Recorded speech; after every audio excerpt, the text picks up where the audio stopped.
Oi, gente, tudo bem? Resolvi gravar essa aula porque essa semana vocês estão fazendo a prova, né? Daí acho que fica melhor para vocês. Começando aqui pelo ciclo sono-vigília, a gente precisa entender que o EEG, que é o eletroencefalograma, ele vai ser um exame utilizado para medir as correntes elétricas que passam no encéfalo, de uma forma geral. Então, vai ser colocado eletrodo lá na cabeça da pessoa, e esse exame vai medir as taxas de corrente elétricas que estão ocorrendo ali para ver se o encéfalo está mais ativo ou menos ativo. Então, existem alguns ritmos que podem ser gerados através das correntes que estão ali. As mais importantes são essas aqui, a beta, alfa, teta e delta. A beta é de frequência mais alta, que representa o córtex ativado.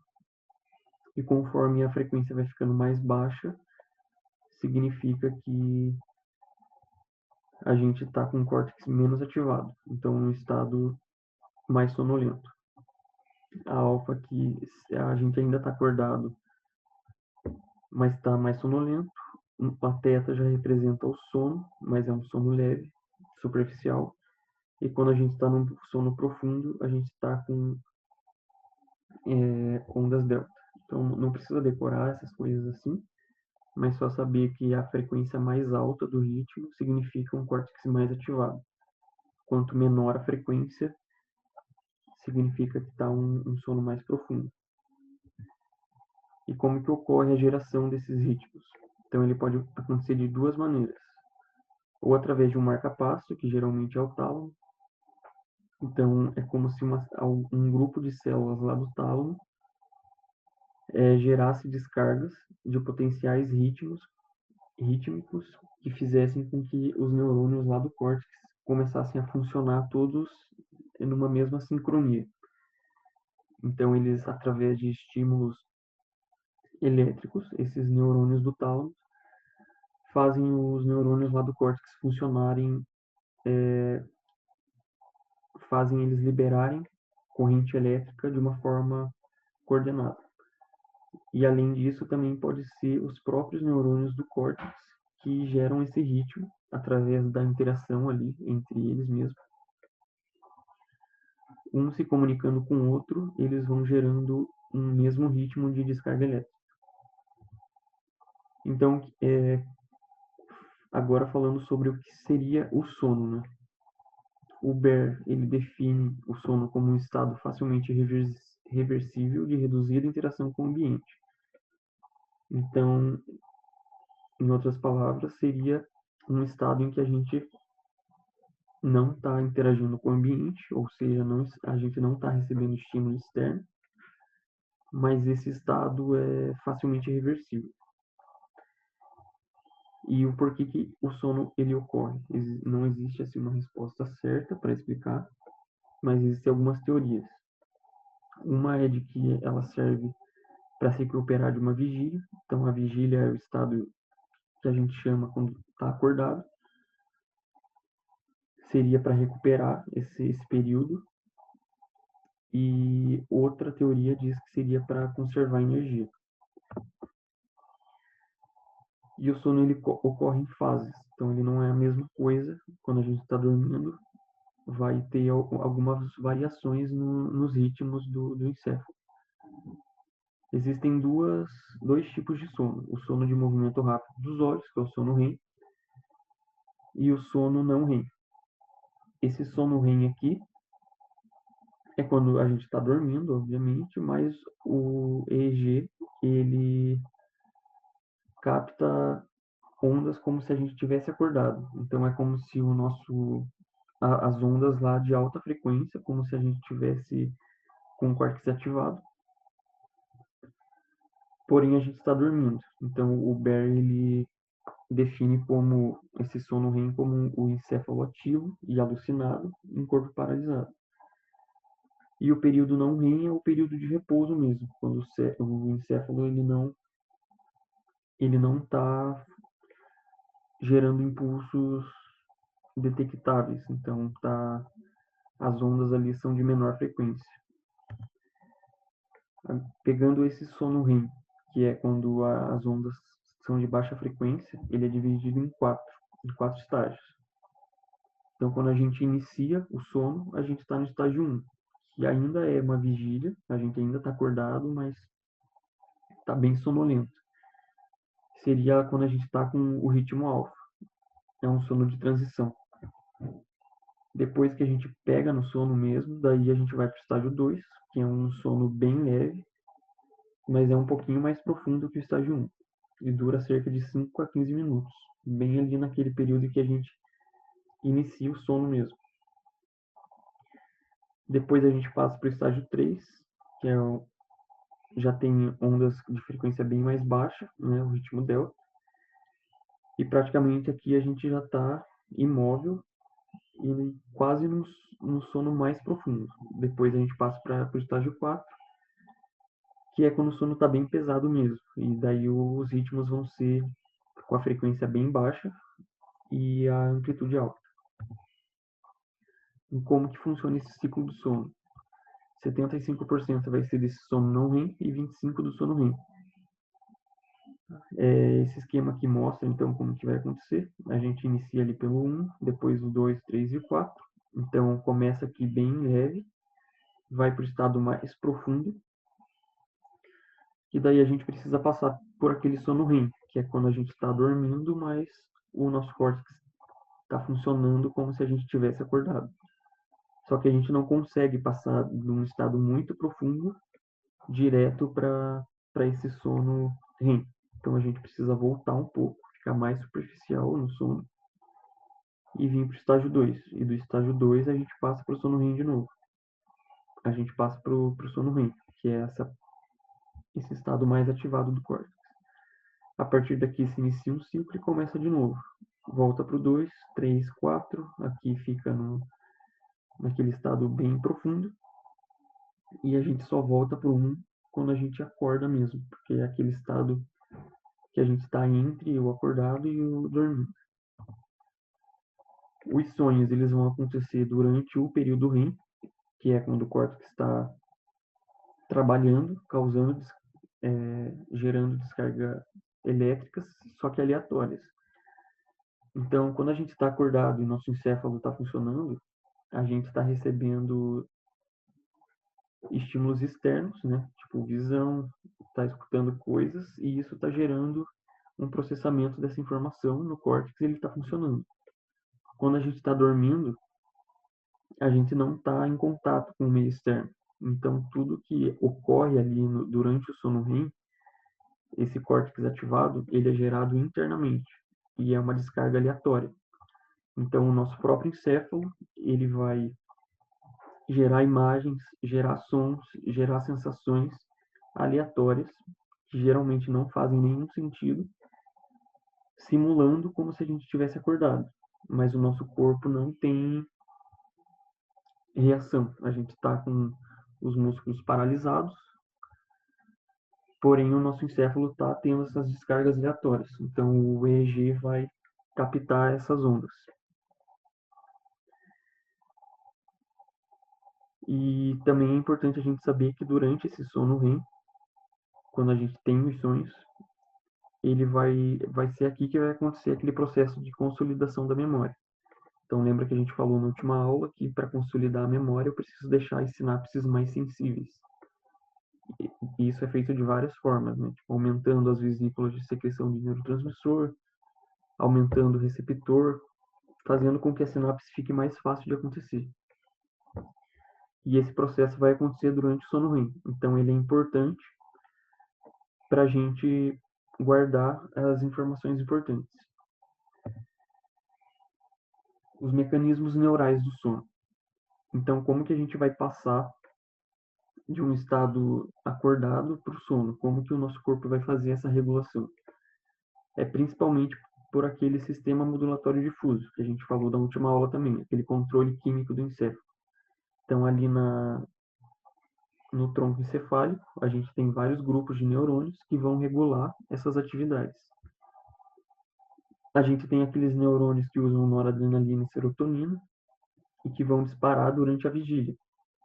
Então, lembra que tinha aquele SARA, aquele sistema ativador, que faz a gente ficar em alerta, faz a gente ficar acordado, através da noradrenalina e da serotonina.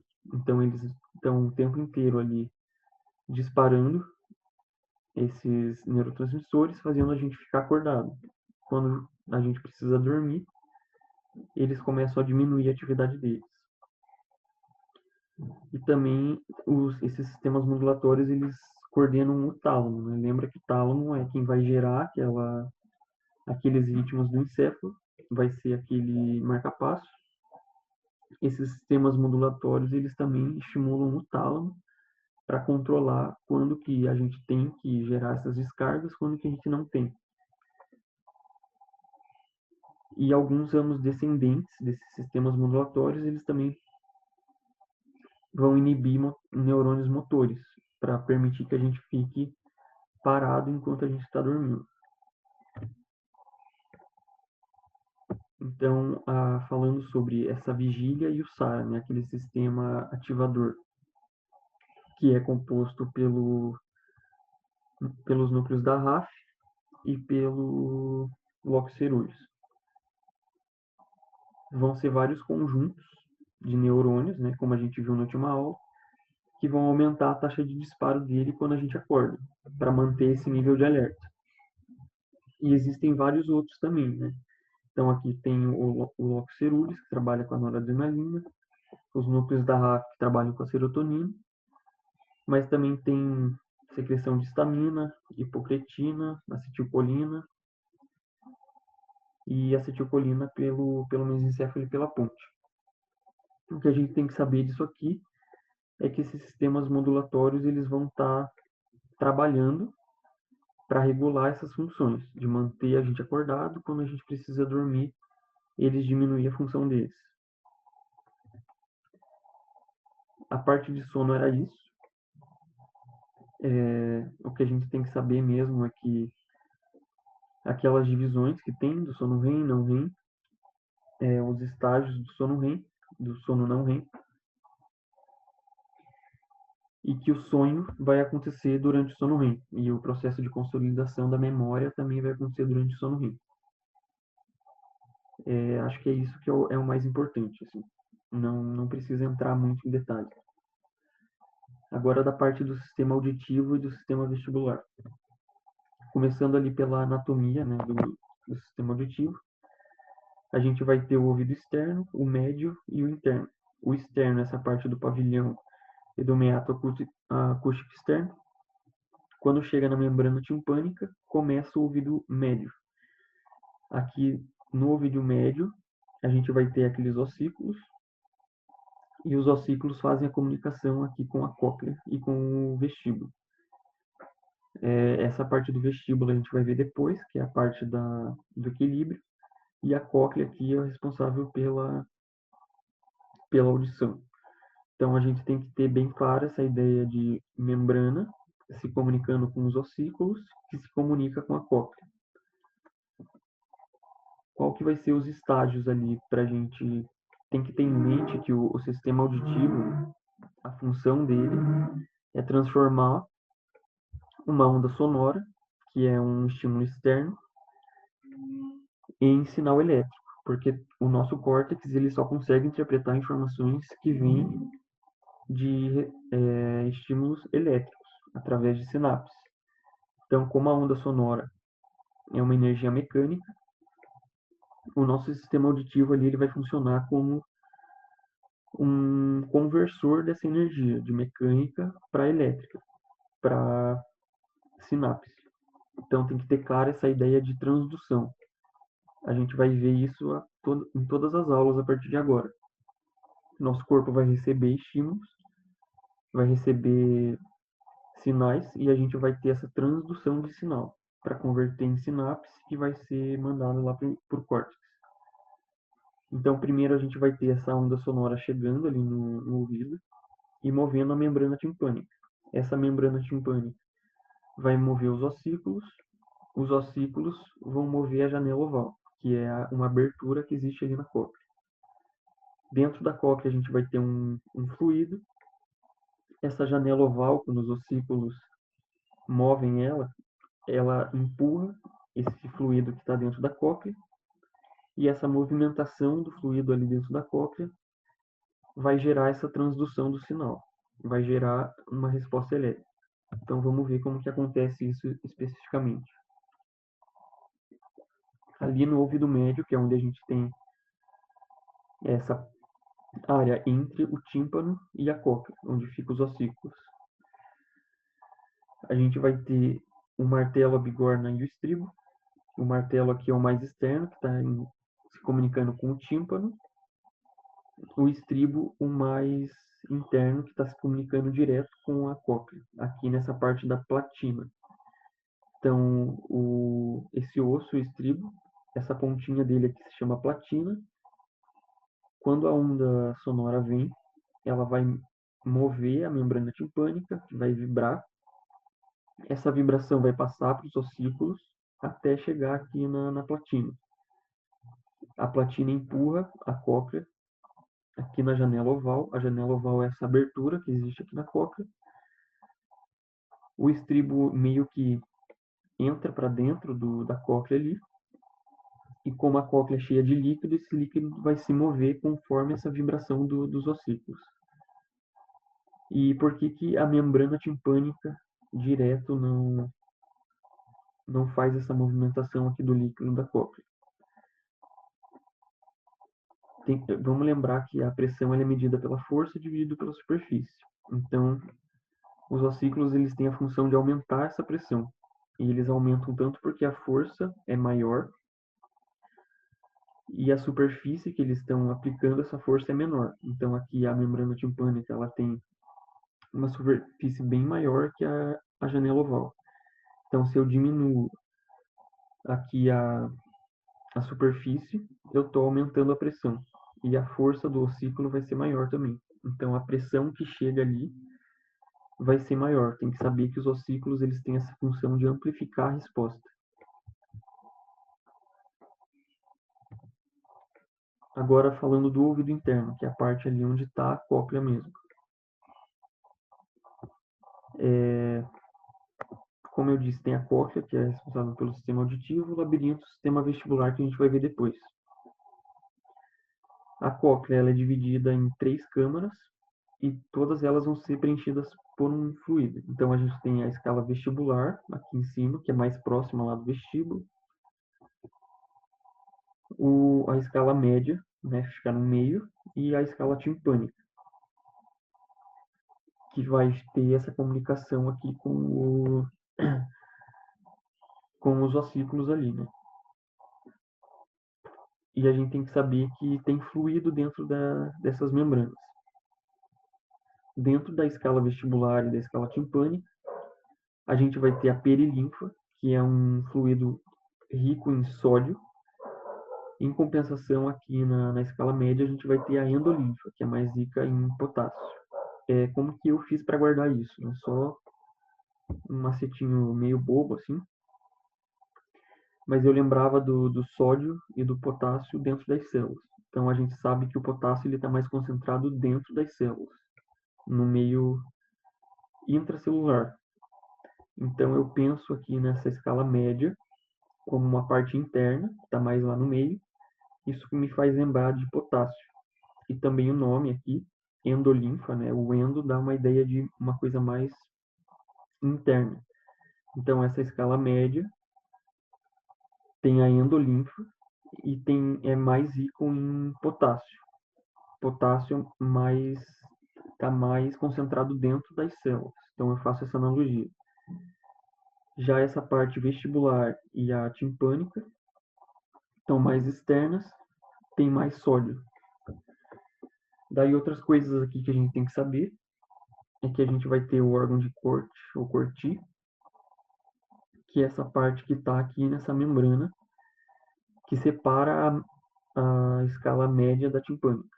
Então tem essa membrana que é chamada de membrana basilar, e na membrana basilar a gente vai ter esse órgão de Corti, que é o responsável pela transdução do sinal. Então ele vai pegar, a partir da movimentação do fluido ali, que ocorreu por causa das ondas sonoras, ele vai converter essa informação em sinal elétrico. E tem o helicotrema, que aqui não está representado, mas é como se fosse um foramezinho, um buraco, onde vai ter a passagem de líquido, vai ter uma comunicação entre as escalas vestibular e timpânica. Pegando aqui o que vai acontecer lá dentro da cóclea. Então, imaginar aqui que a gente desenrolou a cóclea, como que vai estar representado lá. A gente vai ter aqui na parte de cima a escala vestibular, ali embaixo a escala timpânica. E no meio, a membrana basilar, que é onde vai ter o órgão de Corti, onde vai ocorrer a transdução do sinal. Ali o helicotrema, que eu falei, que vai ter essa comunicação entre escala timpânica aqui de baixo e a escala vestibular ali de cima. Então, lembrando como que vai ocorrer essa sequência. A onda sonora chega, faz vibrar o tímpano vibrou, o sinal vai ser passado para os ossículos, essa vibração. Chegou lá no estribo, o estribo empurra a janela oval, que é essa aberturazinha que tem lá na cóclea. Quando o estribo empurra a janela oval, a gente vai ter a movimentação da perilinfa, lá da escala vestibular. Então, essa perilinfa vai se movimentar aqui, e como tem o helicotrema que faz a comunicação, essa movimentação vai passar para a parte de baixo, lá na escala timpânica. E vai continuar até chegar na janela redonda, que vai se abaular para fora, vai se projetar para fora. E durante esse processo, em que a perilinfa se movimenta aqui, por conta dessa vibração sonora, a gente vai ter a movimentação da membrana basal, que é essa estrutura que fica aqui no meio, porque ela não é uma estrutura rígida, é uma membrana móvel. Então, quando esse líquido se movimenta, ela vai se movimentar junto. Então, ali nessa membrana, né, basilar, que vai estar entre os dois fluidos, a gente vai ter essa estrutura chamada órgão de Corti. Presente nessa estrutura, a gente tem as células ciliadas, as externas e as internas, e essas células vão ser responsáveis por gerar esse estímulo elétrico. Elas não são neurônios, mas elas vão se comunicar com os neurônios presentes aqui no gânglio espiral. Elas estão bem fixas entre a membrana basilar e essa membrana aqui, que é a lâmina reticular. Como ela está fixa ali, quando a gente tem aquela movimentação que eu disse, né, o líquido chegou à onda sonora, o líquido vai se movimentar. Como essas células elas estão rígidas aqui, paradas entre essas duas membranas, quando eu tenho a movimentação, essas são células ciliadas, os cílios vão se movimentar. Então, como que vai acontecer? Só vendo aqui, ó, a estrutura. Tenho a membrana basilar aqui, tenho a lâmina reticular aqui em cima. As duas estão envolvendo essas células ciliadas, que estão rígidas, paradas ali. Quando o fluido passa, que essa estrutura se movimenta, né, a membrana basilar se movimenta, se essa membrana for para cima, essa estrutura aqui vai ir para cima também. Eu vou ter a inclinação dos cílios das células. E essa movimentação ela vai acontecer não de forma aleatória, mas vai ser conforme as ondas que estão chegando. Então vai depender da frequência da onda que está chegando, da intensidade dela e da amplitude. Então vai ter esse movimento de vai e vem, conforme essas ondas sonoras vão chegando. Sempre que eu tenho esse movimento de vai e vem, eu tenho essa movimentação dos cílios de um lado para o outro, e isso vai causar a despolarização dessas células. Quando eu tenho a despolarização dessas células, por conta da abertura dos canais aqui de potássio, vai entrar o potássio na célula, vai despolarizar. Essa despolarização faz com que cálcio entre dentro da célula. Quando o cálcio entra, ele estimula a secreção dessas vesículas com neurotransmissores. Então, a gente vai liberar o glutamato. Esse glutamato sendo liberado pelas células epiteliais aqui, as células ciliadas, eles vão estimular os neurônios que estão no gânglio espiral. Então, a partir daqui, a gente já tem a geração do sinal elétrico. Então, perceba que tem essa transformação. O que gerou a despolarização foi a onda sonora, e essa onda sonora, fazendo com que a célula se despolarize, eu tenho a liberação de um neurotransmissor que cria uma resposta elétrica. Como eu disse, essa resposta elétrica não vai ser aleatória. Então, o som ele vai chegar e o que a gente vai escutar vai depender dessas características do som. Então, frequência, amplitude e intensidade. Agora, pensando nos processos auditivos centrais, ou seja, o caminho que a gente vai ter lá do ouvido até chegar no córtex. A gente tem que ter claro qual que vai ser aquele gânglio ali que recebeu o sinal elétrico. Ele vai formar o nervo coclear, que é um ramo do oitavo nervo, né, daqueles nervos cranianos que a gente tem. Tem o oitavo é o vestíbulo coclear, então esse nervo coclear é uma das partes que forma esse oitavo par.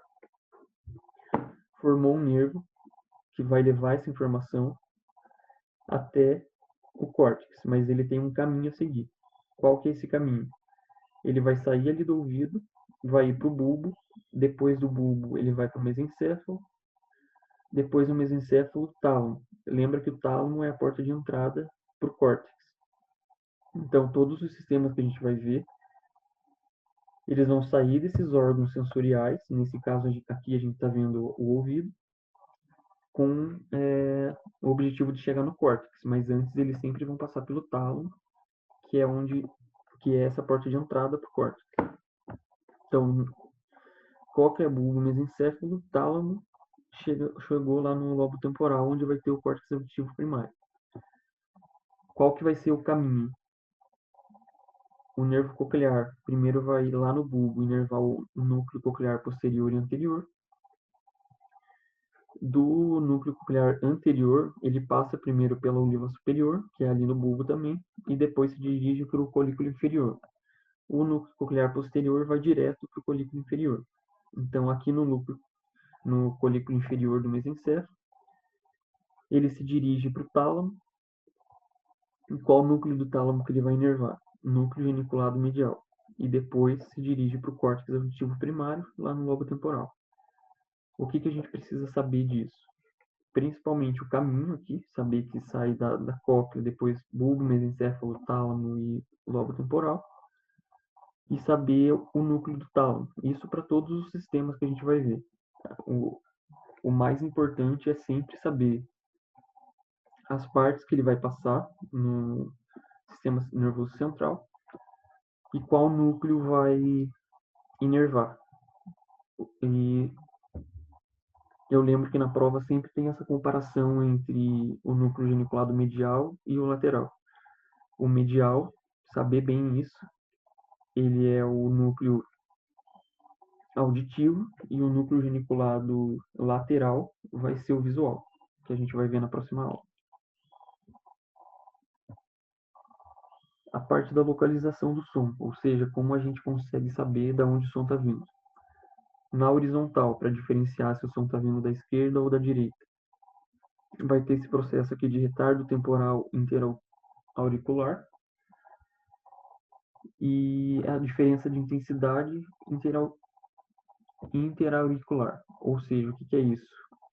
É a nossa cabeça servindo como anteparo para a gente saber de onde está vindo o som. Então, se o som vem aqui da direita, concorda que essa onda ela vai chegar primeiro na orelha direita e a cabeça vai acabar servindo como um anteparo e essa onda vai chegar na orelha esquerda mais atrasada. Então, a partir dessa diferença de tempo mesmo, aqui essa parte representa essa diferença de tempo, o nosso córtex vai conseguir interpretar se o som está vindo da esquerda ou da direita. Já na vertical é um pouquinho mais difícil saber se o som está vindo de cima ou de baixo.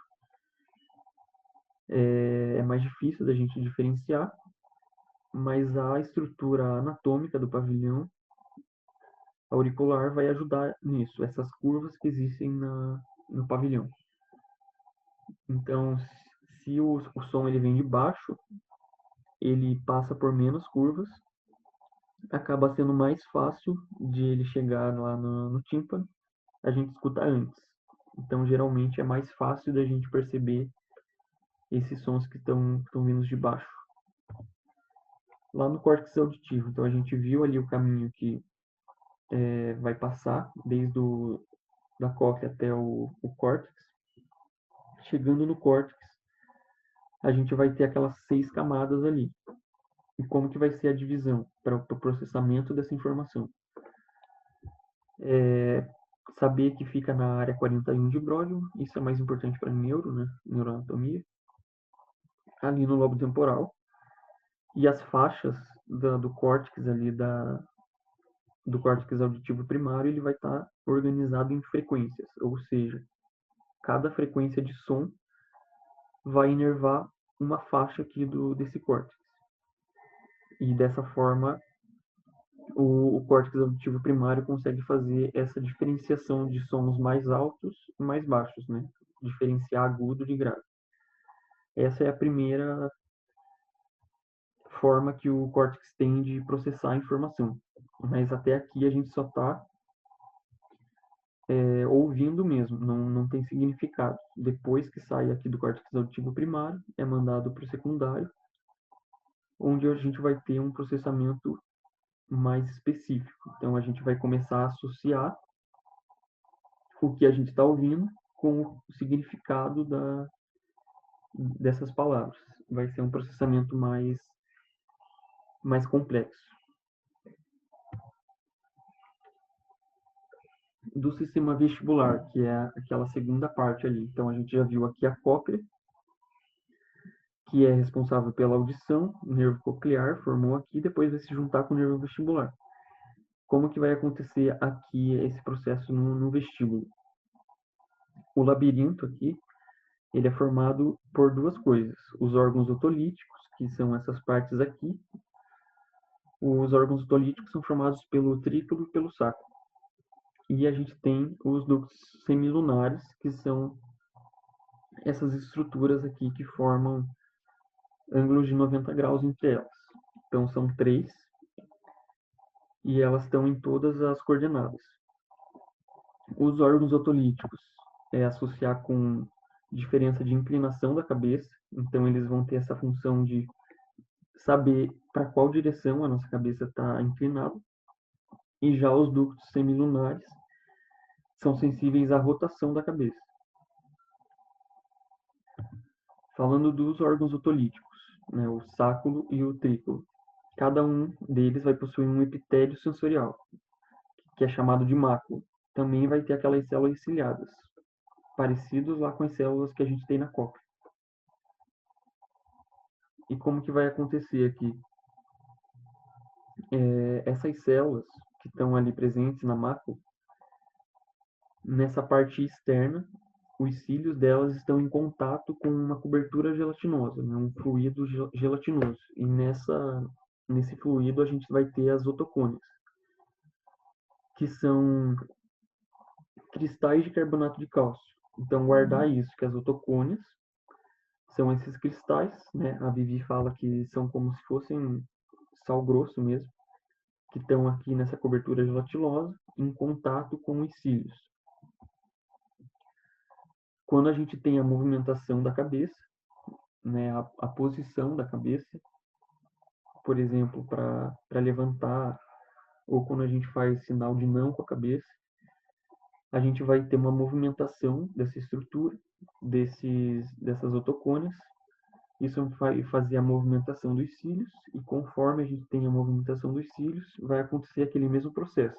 Despolariza as células ciliadas, vai gerar sinal aqui pro nervo vestibular, para dar essa perspectiva de para onde a nossa cabeça está virada. E essa transdução do sinal, ela vai ser diferente do trículo para o sacro, né? São aquelas duas estruturas que existem ali. O trículo, a despolarização, o sentido que vai acontecer é vertical, horizontal, desculpa. Então, o trículo horizontal, e no sacro a polarização vai acontecer de forma vertical. É meio bobo isso também, mas eu tento lembrar de, tipo, o trículo começa meio parecido com o horizontal, né? Tipo, obviamente tem um H ali no horizontal, mas sonoramente parece que é uma vogal, né? O O. Então, o trículo horizontal, e o sacro aqui, consoante com vertical, que é consoante também. E os ductos semilunares, que são a outra estrutura, que daqui vai ser responsável pela detecção de movimentos de rotação. A gente vai ter também as células ciliadas, que vão estar agrupadas aqui nessa estrutura, em volta por uma cápsula, por uma cúpula. E os estereocílios vão estar aqui também. Então, como que vai acontecer a transdução do sinal? Quando a gente movimenta a nossa cabeça de forma rotacional, o que vai acontecer? O líquido que existe dentro desses ductos semilunares, se você, por exemplo, rotaciona a sua cabeça para a esquerda, aquela questão da inércia vai fazer com que esse líquido, que é endolinfa também, se movimente para o sentido oposto, nesse caso para a direita. Então, como se o ônibus freou, por exemplo, ou melhor, o ônibus acelerou para cá, para a esquerda, as pessoas tendem a ir para trás por conta da inércia. Então aqui vai acontecer essa mesma coisa. Se você rotaciona a sua cabeça para a esquerda, esse líquido por inércia fica para trás e ele acaba movimentando a cúpula para esse sentido também. Então os cílios vão se movimentar.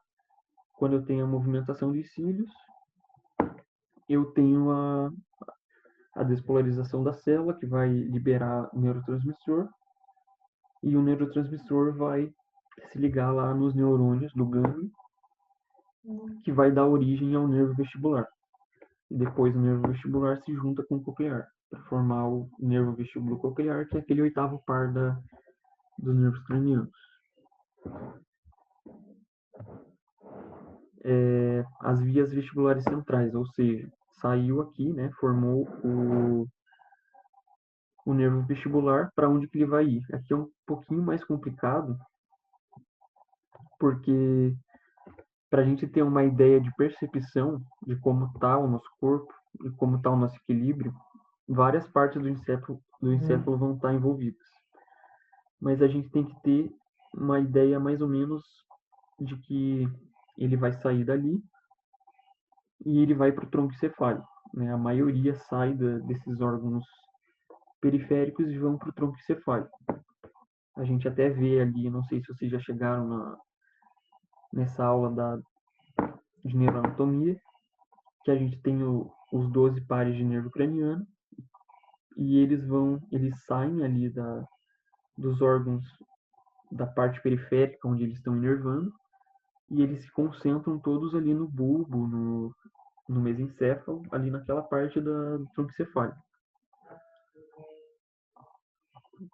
Então aqui, depois que eles passam do tronco encefálico, alguns mandam sinais para neurônios motores, por conta dessa questão da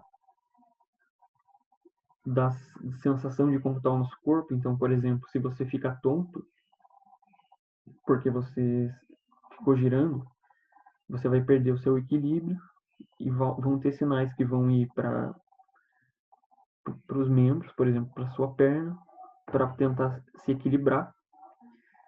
Alguns sinais vão ir para o cerebelo, depois a gente também vai ver que o cerebelo ele tem essa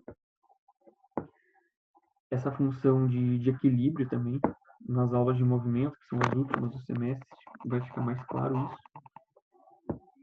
Depois que sai aqui do tronco encefálico, ele inerva o tálamo, que é a porta de entrada para o córtex, vai inervar esse núcleo ventral posterior. Daí também tem sinais para neurônios motores do pescoço, para aquela mesma questão de equilíbrio, você precisa estar controlando os músculos do corpo de uma forma geral. E depois ele chega no córtex. Lá no córtex ele vai inervar tanto a parte somatosensorial ali do córtex primário, que é a parte responsável pelas sensações corporais, e vai inervar também partes motoras, porque, como eu disse já, essa parte do equilíbrio está muito envolvida com o controle motor do corpo. E é isso, gente. Tipo, se vocês tiverem alguma dúvida desse assunto, pode me mandar mensagem. Estou sempre disponível aí para ajudar vocês no que vocês precisarem. Se ficarem com dúvidas nas questões também, é só chamar.